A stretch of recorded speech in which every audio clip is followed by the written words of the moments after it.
Okay, so this is a test of the new camera, the Fujifilm X-S10, and because of its shape, I had to reorient the magic arm a little bit, which sets up a different perspective than the Panasonic had from straight down.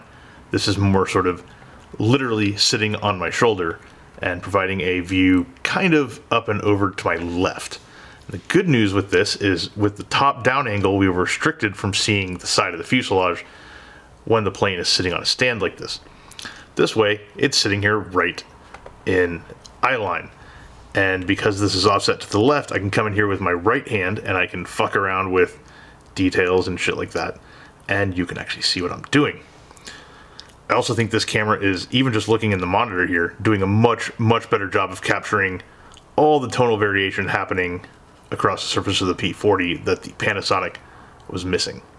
So I'm pretty jazzed about this. I want to go ahead and at least finish off the current episode that I'm working on with the Panasonic because, you know, keeping it consistent and all that. But this one's going to be pretty fun to bring into play soon.